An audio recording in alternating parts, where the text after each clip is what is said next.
Mapagpalang gabi at magandang gabi sa ating pong lahat. Ayan, sige po tayo pong lahat ay muli magkatipon at iisang layunin sa gabi pong ito ang pasalamatan at purihin po ang ating Panginoon. Sige po tayo pong lahat ay manalangin.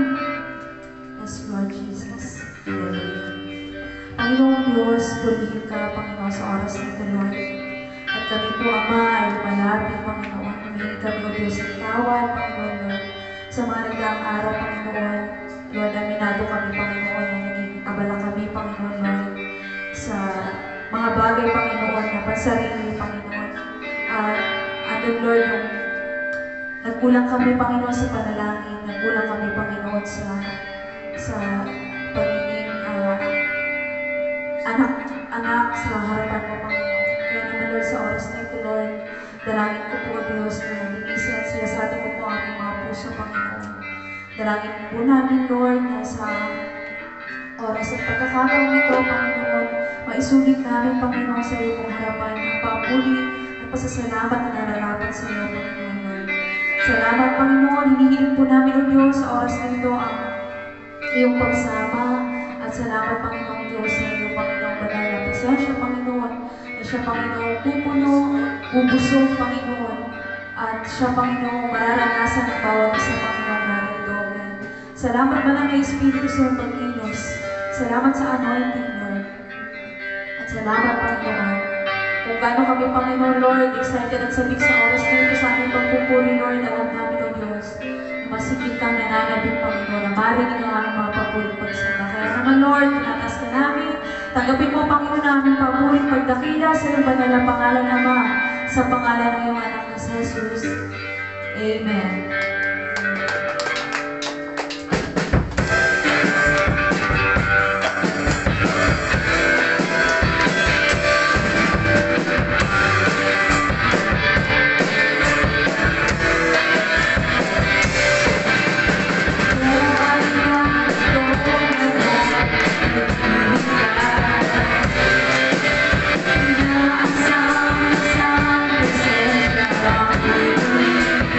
Para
Lord, tinataas ka namin, Panginoon.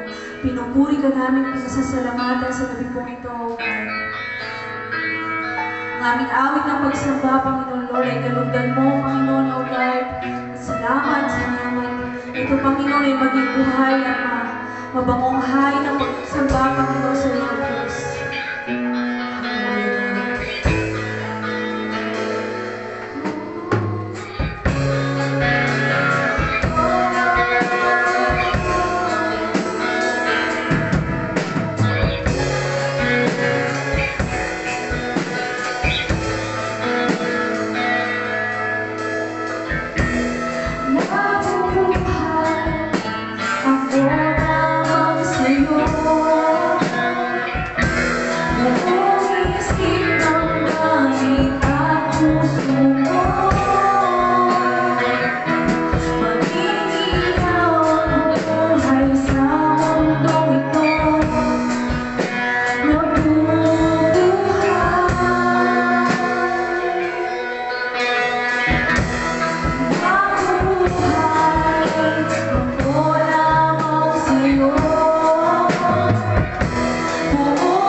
aalay, may ibibigay sa iyo, Panginoong Diyos.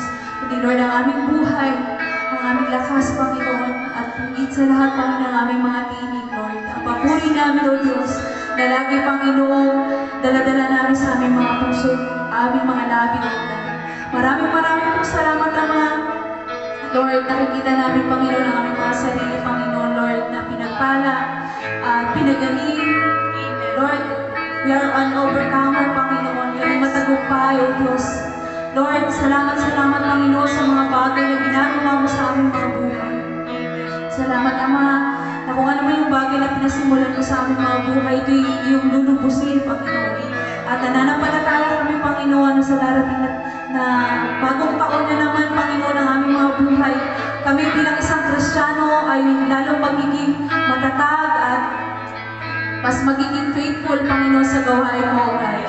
Salamat, Panginoon, na hindi kami magsasawa, hindi kami, Panginoon, Lord, mabuboring, Panginoon, sa gawain mo, Panginoon, kundi lalo kami, Panginoon, mananabik at lalo kami, Panginoon, magiging masigasig, Panginoon, bilang Kristiyano, Panginoon. Lord, pinupuri ka namin, Diyos namin dakila, tapat sa aming mga buhay. Purihin ka sa pangalan ng iyong anak na sa Jesus. Amen. Hallelujah. Amen. Ang atin ng mensahe ay sa John chapter 3 verse 16. Kayo. So dito ho, malimit itong kinukuhanan bilang ang Diyos o ang Diyos na tagapaglikha ng sanlibutan ay Diyos ng pag-ibig. So ngayon titingnan natin ho ang ibang anggulo ho ng John chapter 3 verse 16. 1 chapter 3 verse 16 sabi dito, gayon na lamang ang pag-ibig ng Diyos sa sanlibutan, kaya ibinigay niya ang kanyang bugtong na anak upang ang sumampalataya sa kanya ay hindi mapahamak, kundi magkaroon ng buhay na walang hanggan. Amen. Mula sa mensaheng ito, ang pamagato natin ay yung pagbibigay. Maaaring nabasa natin kanina doon yung ibinigay ng Diyos sa kanyang kahit sa isang anak, at alam naman natin yung pagbibigay ay isa sa diwa ng Kapaskuhan. Amen. Sabi dito, ang pagbibigay ay larawan ng pag-ibig. Mahirap pong umibig nang hindi ka kumikilos o wala kang ginagawa sapagkat ang sabi dito, kapag ginawa natin ito ay pagpapakita na tunay nating iniibig ang isang tao. 1 John chapter 3 verse 18, ganito ang mababasa. Mga anak, huwag tayong umibig sa pamamagitan ng salita o wika lamang. Ipakita natin ang tunay na pag-ibig sa pamamagitan ng gawa. Once na nagbigay tayo, sa kahit na sino pa man ito, o gumawa tayo ng isang bagay na mabuti, nakatulong tayo sa iba, hindi lang natin ipinapakita ang mahal natin sila, kundi tunay na pag-ibig yung ating inilalarawan. Tandaan nyo, ang pagbibigay ay pagpapakita ng isang tunay na pag-ibig. Okay. Paalala mo, December 23 na.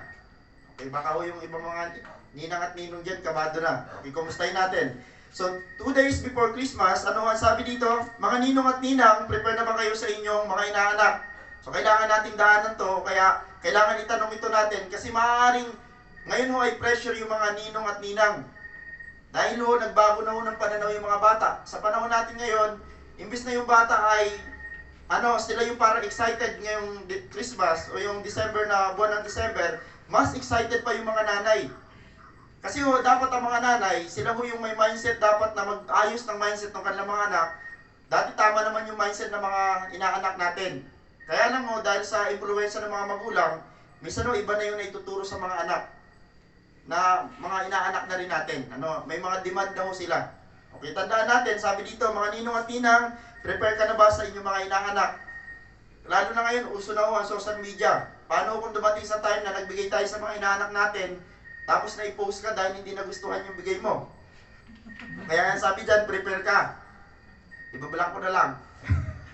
Okay ho. So 2 days before Christmas, i-prepare natin ang ating mga sarili, mga ninong at ninang, mga magulang. Kasi bakit ho, sa time na yan, tayo ho ay pupuntahan ng mga taong hihingi ng regalo. Okay. So tandaan natin ho, ang diwa ng Kapaskuhan, naglagay ho ako dito ng 3. Una, ang diwa ng Kapaskuhan ay kapayapaan. Talagang pagpasko, talagang ramdam natin kung gaano kapayapa. Yung mga magkakaaway, yung may gera ng mga bansa, bigla sila ceasefire, bigla sila nagtitigilan. Dahil sa paggalang, dahil ang ipapanganak ko, yung ipinanganak sa araw ng Kapaskuhan ay prinsipe ng kapayapaan. So ang diwa ho ng Kapaskuhan ay pag-ibig at ito yung marami hong inaayawan, pagbibigayan. Okay, Pastor, nakahanda na yung mga pambigay ko. Sana ganun, no? Sarap sa pakiramdam, may pambigay ka. Paano ho kung wala? Okay. So, ulitin ko lang ho, pagbibigay ho ang mensahe natin. Sabi dito, alam niyo ba, hindi lahat ng pagbibigay ay tama.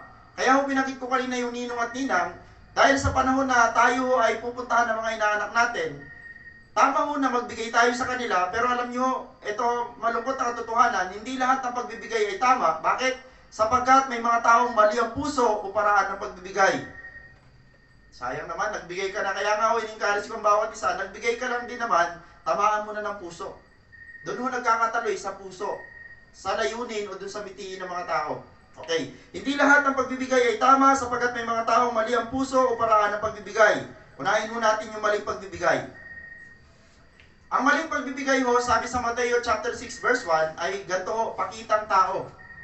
Malihong pagbibigay yung pakitang tao. Ang sabi dito, Mateo chapter 6 verse 1, pag-ingatan ninyo na huwag maging pakitang tao lamang ang paggawa ninyo ng mabuti. Kapag ganyan ang ginawa ninyo, wala kayong matatamong gantimpala buhat sa inyong amang nasa langit.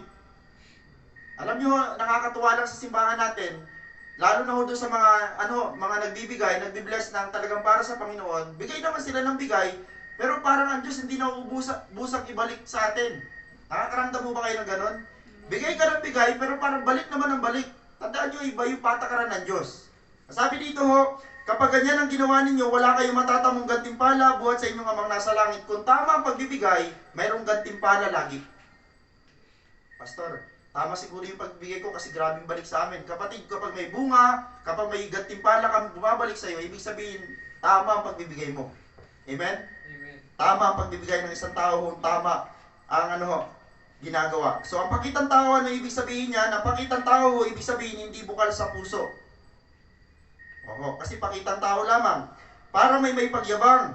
Pangalawa, sabi dito, para mapapurihan o maparangalan at mata niya gumakilala. Tandaan nyo, yung mga politiko ngayon, talaga sila ho ngayon ay talaga hong pagalingan. Talaga ho yung pagbibigay, kailangan may video, kailangan nababalita. Dahil ito na yung panahon para makilala o magpakilala sila na sila ho'y matulungin. Ulitin ko lang ang mga Kristiyano ay mga wais pagdating sa pagbuboto. Hindi tayo nakarely sa binibigay sa atin, kundi dinidiscern natin yung puso na talagang mamumuno sa atin.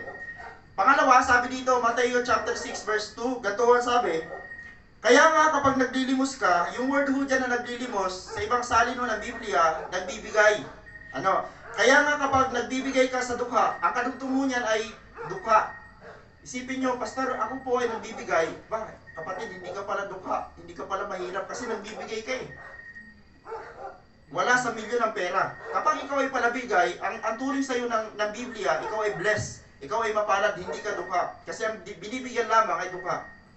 Kaya nga sabi dito, kaya nga kapag naglilimos ka, huwag mo nang makaingay ito. Katulad ng ginagawa ng mga mapagpaimbabaw doon sa sinagoga at sa mga lansangan, ginagawa nila ito upang mapurihan sila ng mga tao.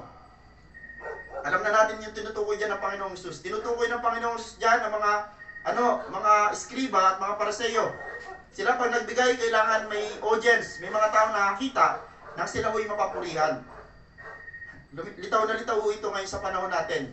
Lalo ho ngayon, grabe yung yung tinamaan mo ng bagyo, napakatindi ho talaga. Nangangailangan ng napakaraming tulong mo yung ating mga kababayan sa Bohol, sa lahat ng sinalanta, napakarami yung nasalanta. Okay ho, so sabi dito, Mateo chapter 6 verse 1 and 2, kailangan ho, ang maling pagbibigay daw ho ay pakitang tao. At isunod na natin dyan, yung pangalawa ho na maling pagbibigay ay pagbibigay na may kasamang panunumbat. Okay ho, mali ho yun. Paano ho ang tama? Sabi sa Tiago chapter 1 verse 5, ganito ho ang tamang pagbibigay. Ang Diyos ay saganang magbigay at di nanunumbat. Kung magbibigay lang din naman tayo, bakit wag na natin sasamahan ng panunumbat? Dahil mali ho ang nagbibigay tapos manunumbat ka sa binibigyan natin. Amen ho ba? So dalawa lang ho yung binanggit ko kanina sa inyo. Maling pagbibigay ay una, pakitang tao at pagbibigay na may kasamang panunumbat. Okay, next natin, ito yung tututukan natin. Ito ho yung tamang pagbibigay. Mga kapatid, ngayong season ng pagbibigayan, kailangan ho makita sa atin yung tamang pagbibigay para ho sa ating mga kaibigan, sa ating mga inaanak, lalo ho ngayong parating na Kapaskuhan. Mateo chapter 6 verse 3 to 4, kailangan daw ho ang pagbibigay ay lihim. Ano ibig sabihin ng lihim? Sabi sa Mateo, ngunit kung maglilimos ka, huwag mo nang ipaalam ito kahit sa iyong pinakamatalik na kaibigan, upang malihim ang iyong paglilimos at gagantiin ka ng iyong amang nakakakita ng kabutihang ginagawa mo ng lihim. Ay mga time sa buhay natin talaga na hindi ho natin na walang nakakita mga tao doon sa kabutihang ginawa natin. May mga time na ganun. At yun ang pinakamagandang moment na talagang makapagbigay tayo ng totoo. Yung walang nakakita, maliban doon sa taong inabutan mo. Once na may ginawa ka daw na gano'n, sabi ng Biblia, kahit walang nakakita, anong ginawa mong lihim na mabuti, tandaan mo may Diyos na nakakita at gagantihan ka ng Diyos na nasa langit. Sarap sa pakiramdam, lihim mong ginawa, mabuting lihim na ginawa mo, hayag ka ng Diyos na pagpapalain. Amen. Pangalawa, ang tamang pagbibigay ho ay walang bayad. Mateo chapter 10 verse 8, ganito ang sabi, yamang tumanggap kayo ng walang bayad, magbigay naman kayo ng walang bayad. Ayan. So tandaan natin ngayon nung parating na season na ito, hindi tayo magbibigay para tayo ho ay tumanggap din o bigyan din. Hayaan natin ng Diyos ang gumawa nun para sa atin. Okay ho, yamang tumanggap kayo ng walang bayad, magbigay naman kayo ng walang bayad. Napakalinaw na paalala. Pangatlo, sabi dito, magbigay kayo ayon sa inyong mga kaya, bukal sa kalooban. Sabi sa 2 Corinto chapter 8, ganito sabi, magbigay kayo ayon sa inyong mga kaya, sapagkat kung bukal sa kalooban ng pagbibigay, tatanggapin ng Diyos ang inyong nakayanan, hindi niya hinihintay na magbigay kayo ng hindi ninyo kaya. Kung ang Diyos ay tumatanggap ng mga bagay na kayang-kaya lang natin, mga ninong at ninang, sa parating ngayon na 2 days na lang may mamamas ko sa atin, huwag natin ipilit yung hindi natin kaya. Yung kaya lang. Nanood ako nung nakaraang araw sa Facebook ko, may lumabas na isang ninong. Siya ho ay nangutang ng, kung di ako nagkakamali, 200,000 ang pinangutang. 100,000 ang inutang para lang ho i-bless niya lahat ng kanyang mga inaanak. Tama siguro yung puso, pero alam niyo yung pangungutang, mababaong ka doon. Para lang siguro may bless niya yung kanyang mga inaanak, nangutang mo siya ng 100,000 para ibigyan. Sa tingin ko hindi ho tamang gawin yon. Kasi bakit ho? Ang sabi dito ho, yung kaya lang. Mga kapatid, kung kaya mo lang magbigay ng 20 sa mamas ko, yun lang iabot mo. Huwag ipilit natin yung isang bagay na makakasama ng loob natin, na makakabigat sa atin.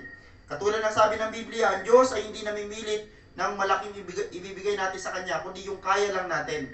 Kaya napakaganda ng modelo natin, ang Diyos natin hindi demanding. Kung ano lang yung kaya natin ibigay sa Kanya, yun lang ang tatanggapin niya.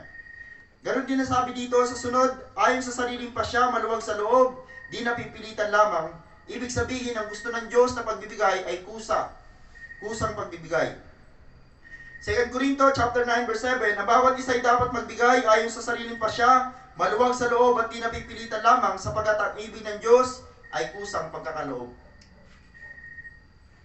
Sana maluwag sa ating kalooban. Pastor, nagbalot-balot na ako ngayon. Sana habang binabalot mo, sinamahan mo ng saya. Habang binabalot mo, kami mag-asawa, nag-decide talaga kami, may sinalihan kami pag-iipon. Sabi namin, ito para sa mga inaanak namin. So, purihin ng Panginoon, nasa pool naman namin. Habang nagbabalot kami nung isang araw, sabi ko, blessing na sana to. Kung iisipin mo, financial, blessing na.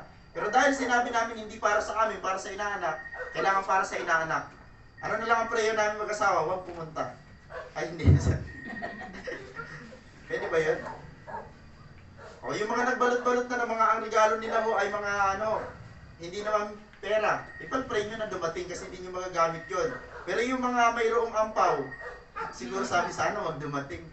Dagdag ipon. Hindi masama din ugali yun. Okay.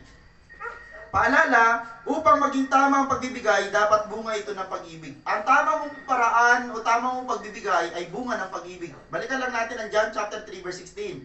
Gayon na lamang ang pag-ibig ng Diyos sa sanlibutan, kaya ibinigay niya ang kanyang bugtong na anak. Dahil sa pag-ibig, bunga ng pag-ibig, kaya ibinigay ng Diyos ang kanyang anak para sa atin. Kaya kung magbibigay tayo, dapat bunga ng pag-ibig. Hindi dahil kaya ka nagbigay ay bunga ng bunga ng pangungubinsi. O bunga ng pag-i-stress sa atin. Hindi pag nagbigay ka, kailangan bunga ito ng pag-ibig. Diba? Sarap sa pakiramdam, nagbibigay ka, yung regalong iaabot mo doon sa mga taong pupunta sa'yo, ay punong-puno ng pag-ibig. Bless ang tawag sa ganon. Okay, tandaan. Oh, ito napakaganda paalala sa atin. God loves a cheerful giver. Wow. Amen. Ano ho ba kayo? Galante o ano? Ganto ho ba kayo magbigay o ganto lang? Ano ho? Kakarampot.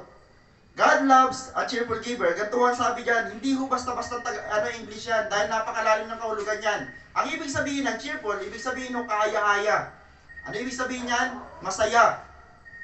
Pag nagbigay ka, samahan mo ng saya, samahan mo ng ngiti.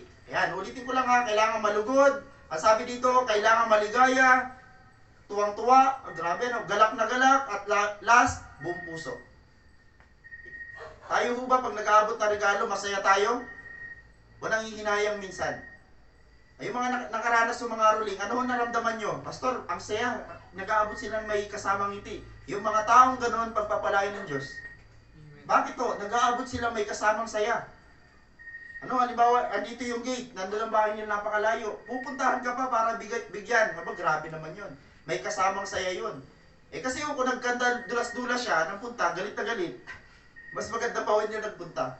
Ulitin ko lang, wala sa amin ng ngaruling. Thank you, Lord. Pero kung meron sana, no, alam niyo, ang sarap pagbigay. Malalaman natin ngayon dito na mas mapalad na nagbibigay kaysa tumatanggap. Ito sabi, dapat mong malaman, Gawa chapter 20 verse 35, higit na mapalad ang magbigay kaysa tumanggap. Amen. Pag kayo ay mga senior na, dito sa amin meron ng tapungan. Bibigay. Alin ang gusto nyo? Kayo yung nagtatapong o kayo yung tinatapungan? Kami ang nagtatapon. Yun. Yan ang isa sa naisip ko. Tama kausap ko si Ama. Mas mainam na ikaw yung nagtatapong kaysa ikaw ang tinatapungan. Ibig sabihin, ikaw yung patay. Mas maganda mo nagbibigay kaysa ikaw ang binibigyan. Bless ka. Amen? Ang dami ngayon humingi sa Facebook ng tulong. Ang hirap lang mo, baka fake account yun. Ang dami yun talaga. Habang binabrowse, may ipapakita larawan, mayroong sirang bahay. Sabi ko, Lord, kung kami pinagpala lang, kung kami sobra-sobra lang ang blessing, kung may kakayanan kami, bakit hindi tutulungan? Mas mapalad ka kapatid, ang ganda ng bahay mo ngayon, ang linis ng bahay mo, yung iba walang bahay. Yung asawa ng pinsan namin, sabi niya, kapapatayo pa lang, hindi pa matapos, tinapos na ni Odette. Oo, kaumpisa lang. Hindi pa mo matapos itayo, tinapos na ni Odette. Talagang wala.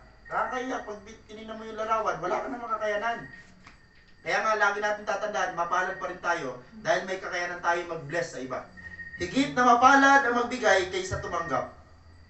Huwag mo kakalimutan, kung ngayong Kapaskuhan, ikaw yung puro bigay ng bigay, huwag mo sabihin sa sarili mong kawawa ka kasi ikaw yung nagbibigay. Bless ka pa nga kasi ikaw nagbibigay.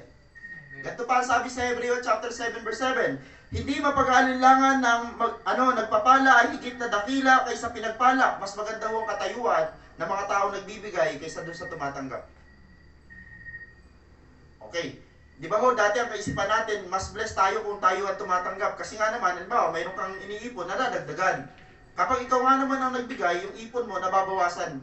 Yun dati yung kaisipan natin. Pero nung naging Christian tayo, naisip natin na tama pala yung mas blessed ka kapag ikaw ang nagbigay. Bakit ho? Nagtatanim ka kasi. Sa panahon na ikaw ang nagtatanim, tanda mo, mas marami ang ani ng itinatanim. Nakita ka na ba ng palay na tinanim na isang butil, tapos umani ng isang butil? Hindi ganon. Uhay ang maaani natin. Yan ho ang paalala sa atin. Isa pang paalala, maganda ang nangyayari at mangyayari sa mga taong palabigay o bukas ng palad. Kawikaan chapter 11 verse 24, ang taong mapagbigay ay lalong yumayaman. Amen. Amen po ba? Amen. Pastor, payaman na kami. Praise God do. Kasi bakit palabigay ka? Hindi hahayaan ng Diyos na yung mapagbigay mong kamay o yung bukas palad mo, hindi niya suklian. Diyos ang kausap natin dito. Ang sabi dito, ang taong mapagbigay ay lalong yumayaman. Pastor, payaman na talaga kami. Bigay na lang kami ng bigay eh. Okay, next. Sabi dito, ngunit naghihirap ang tikom ng mga kamay. Lagi ho may comparison. Kung mayroong bless, mayroong laging hindi bless. Bakit ho? Ang Biblia ay nakapackage. Mayroong masama at mabuti nangyayari sa mga taong sumusunod at hindi sumusunod sa Kanya. Kawikaan chapter 11 verse 25, ang taong matulungin ay luluwag ang pamumuhay. Di ba ang ganda mga paalala niya sa atin na hindi ho, pastor na nagsasalita dyan. Binabasa ko lang yung pangako ng Diyos sa mga taong may maluwag o sabihin natin mayroong bukas palad o mayroong puso mong palabigay. Ang taong matulungin ay luluwag ang pamumuhay at ang marunong tumulong ay tiyak na tutulungan. Vice versa. Okay, o. 2 Corinto chapter 8 verse 14. Masagana naman kayo ngayon, sabi ni Pablo. Marapat lamang na tulungan ninyo ang mga nangangailangan. Kung kayo naman ang mga kailangan at sila'y managana, sila naman ang tutulong sa inyo. Sa gayon, pareho kayo nakatulong sa isa't isa. Hindi ho kasi lagi ho tayo ang pinagpala. Hindi ho sa lahat ng oras tayo ang mayroon. Darating ang panahon, tayo naman ho yung bibigyan. Amen. Para hong gulong ang gulong ho ay hindi laging, ang gulong ay bilog at hindi lagi ho yung nandun sa taas ay lagi nasa taas. Darating ang panahon na nasa baba tayo. At kapag tayo nasa taas at tayo tumutulong sa nasa baba, tandaan natin sa panahon tayo naman na nasa baba, tutulungan naman tayo ng mga nasa taas. Yan ho ay isang cycle ng buhay. Amen. Tandaan, babalikan ko lang mo ito, ang pagbibigay ay larawan ng pag-ibig. Kapag ginawa natin ito ay nagpapakita na tunay nating iniibig ang isang tao at paalala ho, at kapag tayo ay magbibigay, dapat bunga ng pag-ibig. Pastor, balot na lahat ang mga regalo ngayon. Kapatid, kung hindi, walang pag-ibig doon sa pagbabalot mo, doon sa pagbibigay na gagawin mo, huwag mo na ibigay. Kung magbibigay tayo, isama na natin yung pag-ibig. Kasi bakit ang sabi ng hamon? Magbigay tayo ng tama, ito ang sabi, upang tumanggap din tayo ng tama. Amen. Amen po ba? Amen. Amen. Pastor, magbibigay ako. Itama mo na kapatid. Dahil pagtanggap mo, pag dumating yung sukli sa'yo, pag dumating yung ani mo, tama din yung ani na matatanggap mo. Amen po ba? Palapakan natin ang Panginoon sa mensahe niya sa ganito. Yan ho ang mensahe at ang sa pagbibigay. At bago tayo manalangin, tayo po muna tumayo.